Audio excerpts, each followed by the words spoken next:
क्या आपने कभी कल्पना किया है कि अगर हमारी पृथ्वी के पास चांद नहीं होता तो क्या होता, या फिर अगर हमारा चांद फट जाए या फिर गायब हो जाए तो इसके परिणाम के कारण पृथ्वी पर संतुलन, जिंदगी और वातावरण कैसा होगा?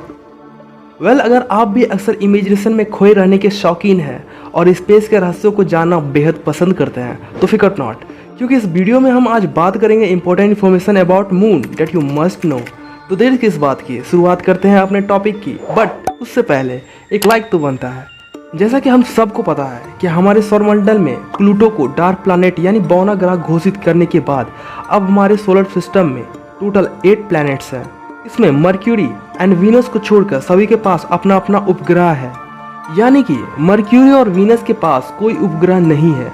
पृथ्वी की बात करें तो इसके पास सिर्फ एक ही प्राकृतिक उपग्रह है जिसे हम मून, लूना या फिर चंद्रमा कहते हैं। ये तो हो गई बेसिक सी बातें, बट अगर हम अपने हाइपोथेटिकल सवाल पर गौर करते हुए देखें तो साइंटिफिक रिसर्च और दावों से पता चलता है कि अगर चांद नहीं होता तो number 1, if there were no moon then धरती पर दिन 24 घंटे के बजाय सिर्फ 6 घंटे का ही होता और एक साल में 365 दिन नहीं बल्कि 1000 से अप्रॉक्स 1400 के आसपास दिन होते। ऐसा इसलिए क्योंकि चंद्रमा पृथ्वी के घूमने की रफ्तार को अपने ग्रेविटेशनल फोर्स से यानी गुरुत्वाकर्षण बल से कम कर देता है। अब अगर चांद का अस्तित्व ही खत्म हो जाए तो पृथ्वी तेजी से घूमने लगेगी और फलस्वरूप पृथ्वी पर दिन तकरीबन 6 घंटे के ही रह जाएंगे।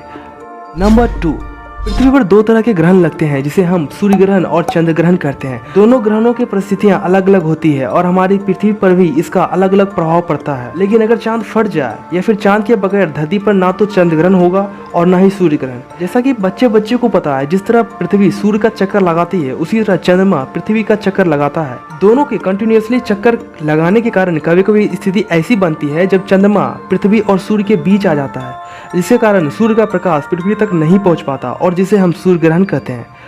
इसी तरह पृथ्वी जब चंद्रमा और सूर्य के बीच में आ जाती है तो सूर्य का प्रकाश चंद्रमा तक बिल्कुल नहीं पहुंच पाता और इसे ही हम पूर्ण चंद्र ग्रहण कहते हैं। नंबर 3, हमारी पृथ्वी 23.5 अक्ष पर झुकी हुई है, लेकिन अगर चांद नहीं होता तो किसी को नहीं पता कि धरती का झुकाव कितने अक्ष पर होता और उस झुकाव के कारण अर्थ पर कैसा जलवायु, मौसम और वातावरण होता। नंबर 4, जिस तरह ब्रह्मांड या सृष्टि की कल्पना इन्फिनिटी है उसी तरह से इसके रहस्य भी असंख्य हैं। हमारे पूरे यूनिवर्स में हर चीज़ का एक एक कारण है। इसी तरह चंद्रमा के कारण ही पृथ्वी पर ज्वार भाटा आता है।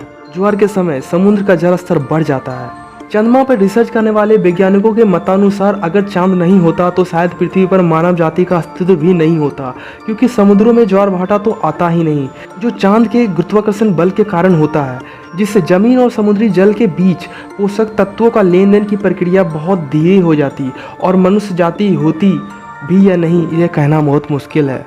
हालांकि कुछ वैज्ञानिकों के अनुसार चांद न होने के बाद भी ज्वार भाटा होती, लेकिन वो टाइड्स उतनी स्ट्रॉन्ग और बड़ी नहीं होती जितना आज होती है। नंबर 5, रात में हल्की रोशनी चांद के कारण ही होती है, लेकिन अगर चांद नहीं होता तो हर जगह किल्विस का राज होता, यानी अंधेरा कायम है और रात इतनी हसीन नहीं होती और ना ही कवियों की कल्पनाएं इतनी खूबसूरत होती। ये छोटी सी वीडियो आपको जरा से भी पसंद आई हो तो एक लाइक जरूर कर देना और इस चैनल पे नए हो तो सब्सक्राइब कर ही लेना।